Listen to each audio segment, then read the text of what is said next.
Good afternoon. My name is Kevin Phillips. I am the Director of AI Product Strategy at Symmetry Technology. Today, we'll be learning about building AI-driven solutions that integrate with Autodesk APIs. Imagine for a moment you're managing multiple Revit models and you're trying to track cost data across a project. Or maybe you're a project manager on the job site and you need to access issues for the day or critical issues or data for the project that you need access for that day.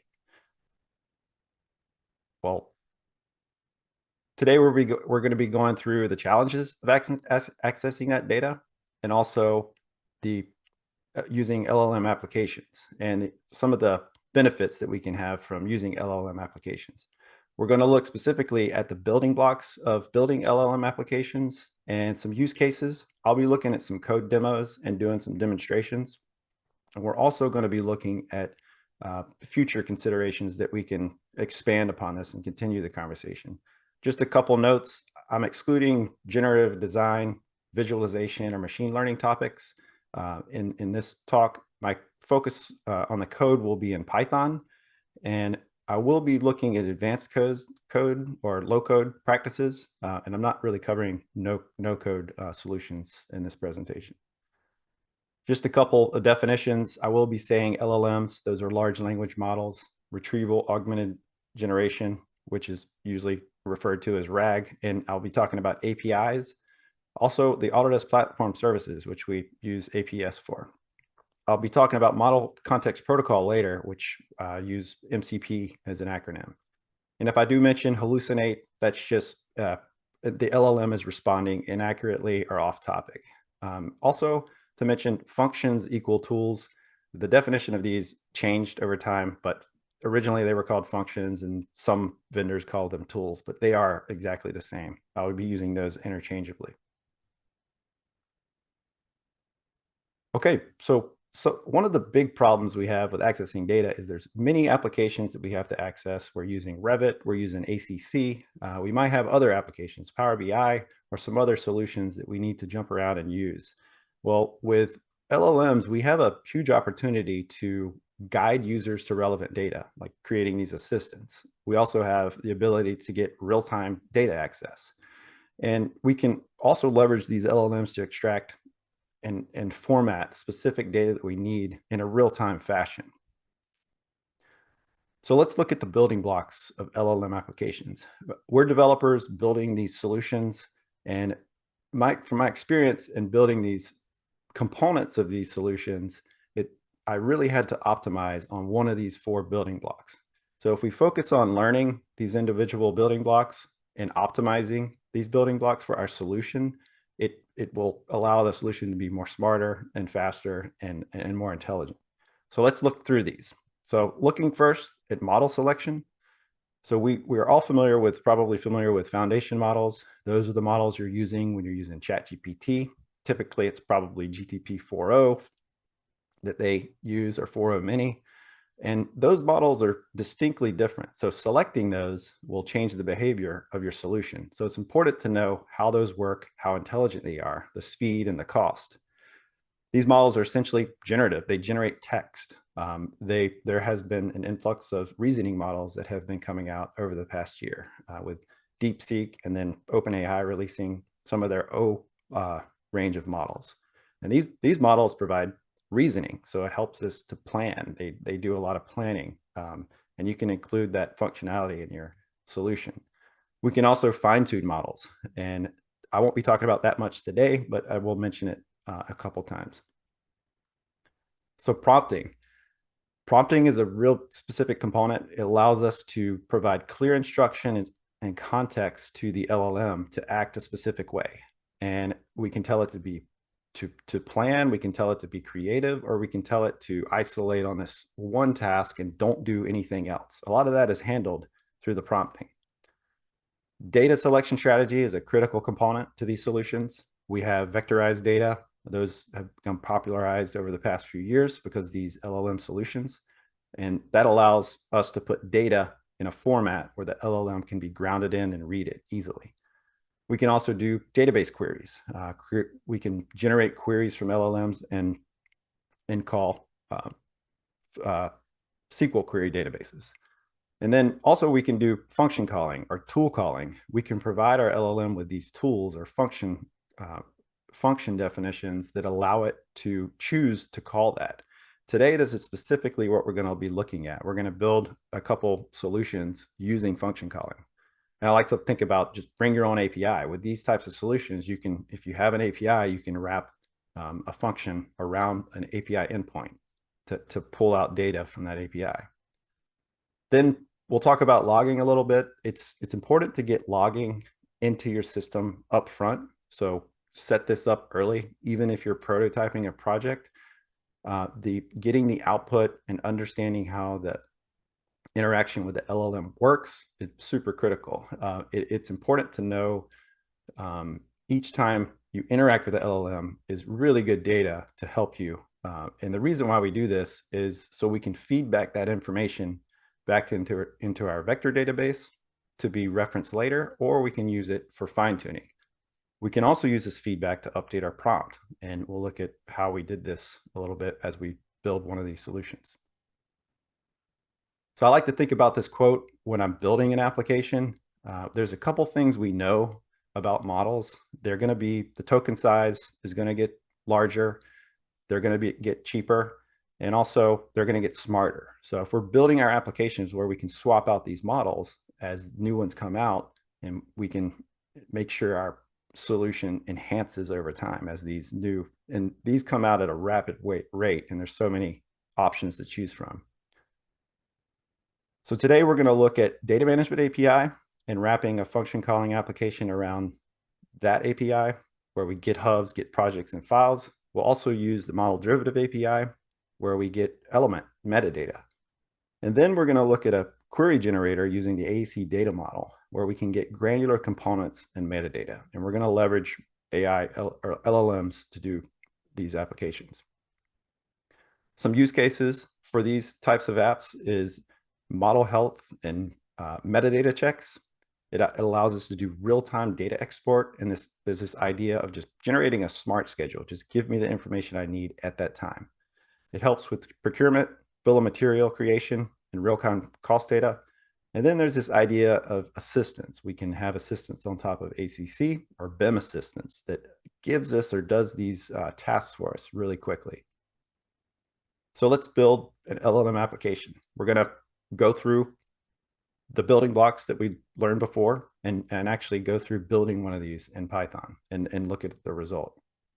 So very first, your application probably already has definitions or has methods that say get hubs. And inside this method, get hubs, it actually calls out to the Autodesk API and returns the hubs.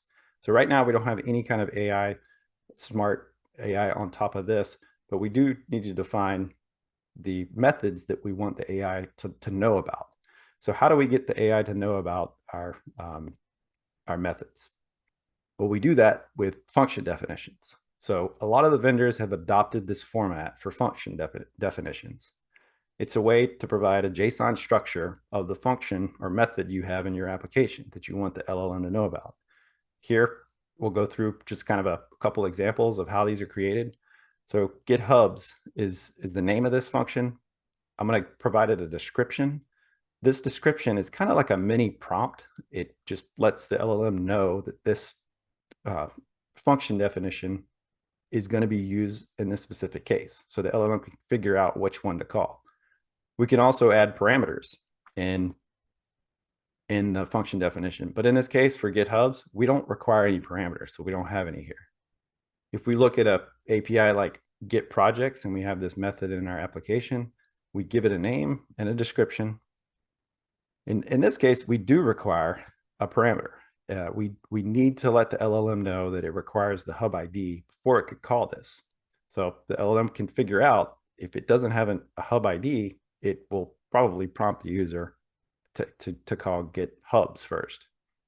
And each of these properties also you can provide a description for as well. This is another mini prompt for each property. And the reason why I'm pointing out these descriptions is if your solution is not selecting the right method or function, as you're using it, you can come back to these descriptions and detail them out further to give some more instructions to the LLM so it knows which function to call and which property to fill in. Here's another example for model derivative API, get model views. Same thing, we give it a name and tell it that it requires a version earn and give it some descriptions about the definition and properties. But here's a pro tip. So you don't have to write these JSON formats or this JSON structure yourself.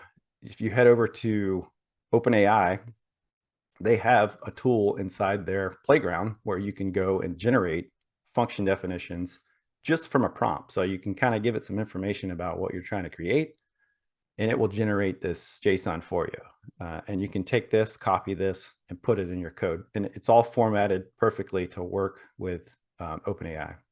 So pro tip, use those tools on those platforms when you can. Let's look at the prompt for this solution really quickly. There's a lot of text here, but I just want to point out some key components of a prompt for a solution like this. So I'm going to tell it, you're specialized in Autodesk Build, Construction Cloud, and BIM 360. You have key responsibilities, and this is what you should focus on. Here's some important guidelines you should follow, and make sure you keep a conversational tone and be informative and be explicit.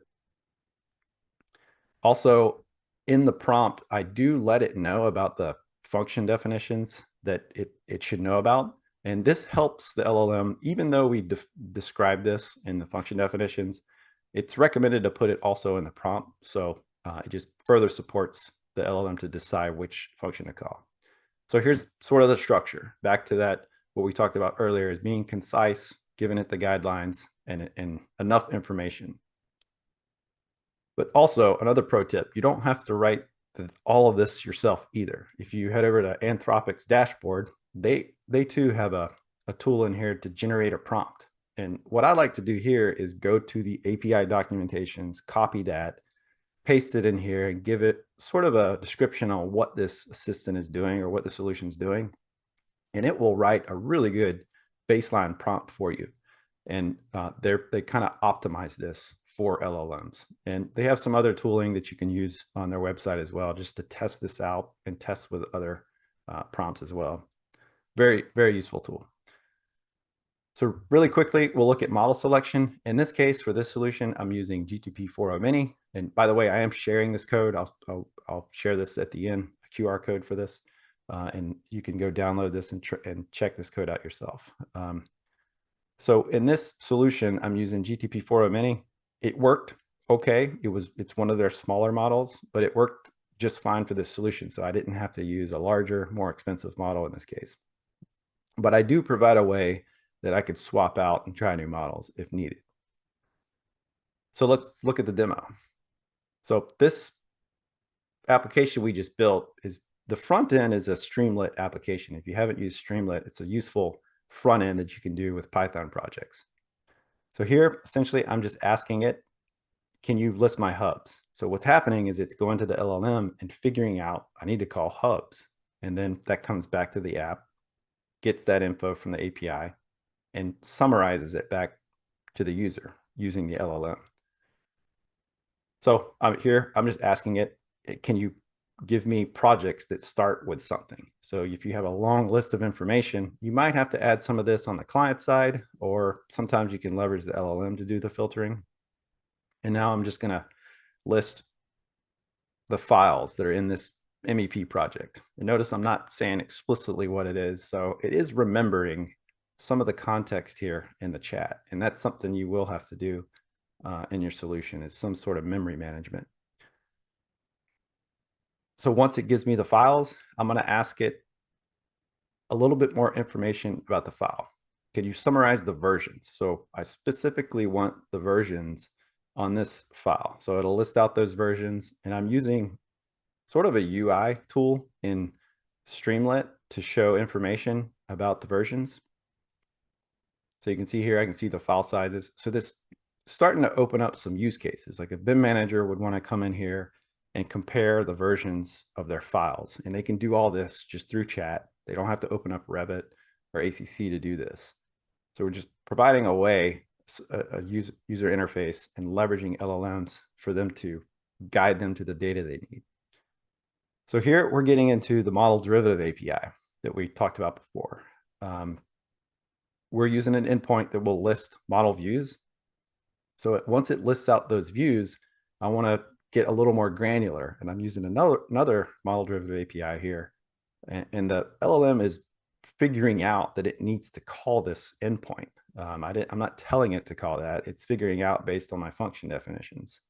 So I've asked it for all the objects in my project, or the view in this case, and it returns all that data back to me. And I am using Streamlit, sort of like a UI component that just summarizes and displays this information in a way that the user can read it. So that's a simple LLM application. So kind of what's going on under the hood here. The user asks a question. If we follow this 1, 2, 3 numbering. So the user asks a question, and we put the prompt and the function definitions together, and we send that to the LLM along with the query. And the LLM decides, hey, you need to call GitHubs. That comes back to my application that we just built. And then it will implement the GitHubs method, call the Autodesk API, and return that back to the application. That then gets sent to the LLM. And then the LLM will summarize and give that back to the user. This is essentially sort of a high-level flow of a function calling application. So I want to switch focus a little bit. This is still a demonstration of a function calling application, but we're adding one other sort of AI functionality here. Specifically, it's real-time voice, and we're using LLM or LiveKit. It's a solution out there that integrates with OpenAI. So LiveKit translates audio to text in a really fast and accurate way. So I'm just trying to show this to show that there's different use case and different interactions that we can interact with these types of applications. In this case, we've all struggled with, say, Alexa, trying to get it to understand what you're saying. But the advancements in some of these voice to text models have beginning to get extremely accurate, extremely fast. And this solution I'm showing here is just an example, sort of prototype, where I have an iPhone app. So you can imagine you're a project manager on the job site, and I just open up this app and I say, hey, can you summarize the issues that are on the project today? And it's already found the hub, the project, and then it summarizes those issues for me. So here you can see it's just reading them back to the person. And what we could expand upon this and add, you could tell it to add, like I may want to add comments to issues, or take a picture and add that to the issues as well. So it's saying here, that's a quick overview of sort of a different way to interact with these LLMs. So that's function applications. So next, we're going to move into a data query generator. So in this project, we're leveraging LLMs to generate queries. And we're still kind of going to go through that same building block process, prompts, models, query, and look at the result. But instead of calling functions or having function definitions, we're actually just generating the query that actually calls Autodesk APIs. And if you're familiar with the AEC Data Model, it's a GraphQL API. So you have to generate the query first and then send that to the endpoint. So the prompting is a little different in this case. Here, I'm going to create a query generator that calls get projects. So I'm going to tell it you're an expert in the AEC data model. Here's an example valid query, get projects. And then I'm going to also give it some schema information, because it needs to follow sort of strict requirements on creating this schema, or creating this query. So once I do that, I'm going to jump over here and select the model. In this solution, I did some testing with 4.0 Mini and 4.0. I noticed that 4.0 Mini was sort of hallucinating a little bit, and I had to use a larger model, and it was giving better results. So just a key point is make sure you can create your project where you can swap out models. In this app, I have sort of one function. All it does is take in the query, and then it uses that prompt, calls the LLM, and returns to me my generated GraphQL query that then we will take and call the Autodesk API. So I'm not calling Autodesk API in this specific example. So here I'm just testing it. Find me the projects in this hub, and I give it the hub. And what it does is it comes back and gives me the GraphQL query for that endpoint. So I can take this and use the Autodesk provided AEC Data Model Explorer. This is a very useful tool that Autodesk provides with the GraphQL API. So I can take that query, I paste it in here on the left and press the play, and you can see that it returns my projects. So I tested this quite a bit here and found it to be, the accuracy was pretty good with this setup. So let's dig a little deeper in this. So this kind of, we're starting to get in this idea of smart schedules. So I can get a more advanced query generator specifically around elements. So here I want to extract elements out of my model through the GraphQL API. So here's sort of an outline of how we would prompt a solution like this. So I'm giving it the actual query that I'm using get elements in projects. So that requires a project ID. And I'm telling the prompt, I'm putting this whole query in here just so the prompt knows exactly the format. And then I'm giving it some schema info, specific operators it needs, and the properties and the format of accessing an instance property. Because if you're familiar with the GraphQL query, there's also a filtering that you can do in here too. And I'm adding that information to the prompt so the LLM knows how to generate this. One thing I will mention on this specific one, I had some examples, and this is where your feedback loop comes into play. I did a lot of testing and I was getting bad results, but I took some of the bad results and some of the good results and put that back into my prompt. And I kind of had to say, these are critical formatting requirements because it was messing up the formatting for some reason. But once I updated my prompt with this information, I was getting more accurate results. So I do, like I said, I put the example responses back into the prompt. And here I tried one of the latest models. This model came out a few weeks ago. I tried the mini models. They were hallucinating. I was getting bad results often with those for some reason. And GTP 4.0 worked quite well. And I tested the latest version that came out a few weeks ago, 4.1, and that was working quite well as well. Just another point here, you just want to make sure you can interchange your models and test out different models and look at the results, because you may need to tweak that and it could make your solution way smarter. So in this app, we have a generate GraphQL query and call the Autodesk API. So in this case, I do call the API. We generate the query and we call the API.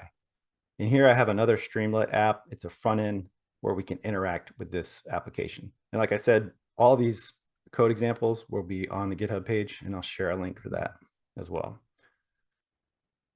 So let's look at this type of solution. Now we're not calling function definitions. We've created a query generator essentially. So the query comes in, can you create a schedule for walls? What it does is it generates the query first, and then it calls the Autodesk API with that query. I do have some sample results. If you look at the bottom left here, you can see the results of the query. But say in this case, I have a type parameter that I have the wall types in here, but I don't want those. So I'm going to say, give me the wall instances specifically. So it depends on how you prompt this. So it creates another query and calls the API. And then my results are only wall instances. So I kind of have a bill of materials here for walls or some other use case. So here's another use case for that project manager in the field. If I have point data in my project, can you export the points for today? So it will generate the query. It will call the Autodesk API on that project and export all of the families of points that I have. So I can take this data on the project site, load it up into my Trimble station, and lay out my points for the day. So this query generator starts to get into some interesting use cases on just getting granular information out of a project or multiple projects. So we looked at function calling app, we looked at a query generator app. I do want to mention model context protocol really quickly. This is an expansion on really function calling applications or tool calling applications. Anthropic released sort of a protocol late last year, and this started to get a lot of traction over the past, I don't know, say the first part of this year, because many vendors started adopting this protocol. So I want to point out a couple key differences here. We saw how function calling apps work, and now model context protocol apps work. The key difference is you have a client. In this case, for the demonstration, it'll be Claude Desktop, and you have an MPC server. So us as developers, we can create our own server that integrates with an API, or we can also create a client, MCP client. Claude Desktop is one. There's IDEs that have adopted this protocol. So if vendors create their own MCP servers, you can add these to your IDE or client. So what happens is a user asks a question to the client, and it requests from the server the tools that it has. Those tools come back to the client, and the client really selects the function that it needs. In this case, get project. And it also is smart enough to know if in the query or in memory, it has the ID, and that will go as well. And that comes back to the server. So once the server gets the tool it needs to call and the instructions, it calls the API. And then that project list comes back to the client and summarizes it and goes back to the user. In this case, the client is really leveraging the LLM to do the function selection and the summarization. So it's completely separating the implementation of your function definitions like we did before. So it's a very interesting protocol and useful.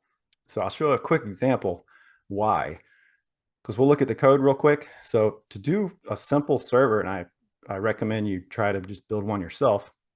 First thing we'll do is do some imports. I'm actually, in this case, using APS Toolkit, and then I'm importing the MPC library. And the APS Toolkit allows us to do stuff like authentication. So here's an example of authenticating, and that we do that in here. So I have a couple helper functions. So let's drop down to the MPC decorator. Once you have this module here, if you put this decorator on one of your methods, it essentially turns this method into a function definition. And this is where it gets really interesting, because a lot of this stuff just kind of comes baked in. So this doc string here is your instructions for your method. So if we look at get projects like we saw before with function calling, here in my doc string, I give it instructions, and I also can give it arguments that's required. So this basically compiles it down to that JSON structure we saw before. So I have a couple other tools, and then essentially this is a server, so we can fire this up and run it. And all of that is being handled by the library. So we'll switch to Claude Desktop. Once configured, it can see all my tools from this server. You can see my GitHubs, files, projects, and I'm going to ask it kind of a complex question. I'm going to say, get these projects to start with this on this hub. So it actually does some back and forth and figures out with no interaction to call GitHubs first and then get projects and return that information. So I'm going to skip forward a little bit here once we have all that information and assume we have our versions like we saw before. So in this case, I'm going to ask it to summarize my version by creating a graph. So the Claude Desktop has this feature or functionality called artifacts. And once it realizes it needs to create a graph, I don't have to use a library like I was using with Streamlit. I can leverage the artifacts, and it sort of figured this out itself, and it writes the HTML and the code to actually show that data to me. So as a user, I could change the way I want this data to show, maybe do a different graph or do some way where I can export it. So this I didn't have to write. I'm just kind of leveraging the Claude Desktop client, and it has some very smart features that integrate with this whole workflow. So the code I had to write was the MPC server. That's what's most interesting here. So it reduced a lot of the code that I had to write by a significant amount. So what do we have? What have we built here so far? So we have this idea of this ACC navigator, which we saw first with the function calling tools. a query, an element collector, which is that query generator module. And these are two different AI components. And it allows us to do different use cases, create my bill of materials, extract my points data, or how many receptacles do I have on my project? And also we can compare files, compare versions like we saw before. So looking forward and sort of some future enhancements that we can do here, we can take these components like the ACC Navigator, Element Collector, maybe create MCP servers for both of them. And what we can do is we start to get in this idea of we can add this orchestration layer, or kind of like an agentic or an agent it's an orchestrator agent that collects information and then executes and knows about these different tools and if in these different modules to execute on. So we're thinking in the future enhancements around this is adding that orchestration layer or agentic layer. So what its whole role, it could be a triaging or information gathering agent that gathers all user requests, clarifies all the inputs, and then plans out the execution. So I would probably start getting into different models to do reasoning and planning in this case. And then I could go into a function executor agent. So this agent or solution would just essentially execute the plan that the previous orchestration layer has created, and it will send off and hand off this information to the function executor. We can also, some future enhancements we can do here is looking at the granular data access and figure out ways that we can format this better. Maybe leveraging clients like Claude Desktop and getting inspiration from there, and auto-generating and auto-formatting the data that comes back. So when to use this agentic flow versus workflow, I did want to point out just a really good white paper that came out from Anthropic. And a lot of these vendors are releasing things on prompting, how to build agents. So I thought this was very interesting that they are saying maybe you shouldn't do agents at all. Maybe just a simple interaction with an LLM call is all you need with a couple of tools. So it's a very good read and interesting and something to think about when you're building these solutions. I think the whole point is here is to keep it very simple. So in summary, so what we looked at today is the building blocks of LLM applications. Us as developers, we need to stay on top of models that are coming out, how to prompt more accurate and leverage tools to do prompting. What is your data selection strategy? And how are you setting up sort of this feedback loop and logging? We looked at a couple different applications there: function calling, query generating, and even an expansion on function calling, which is model context protocol, by creating an MCP server. So a couple things, just feedback: start something simple, create something very simple, and then expand upon it. And then even with our systems we add here, we can optimize the smaller components and then we can expand. So it may not be useful to go into and creating a whole agentic system or orchestration layer yet, but I'll probably try some of that out, and you might hear about some of that later. But this is kind of a summary of some takeaways for today. So with that, I'll end the presentation for questioning, and here is a link to the code repo if you need to reference that for later. So thank you.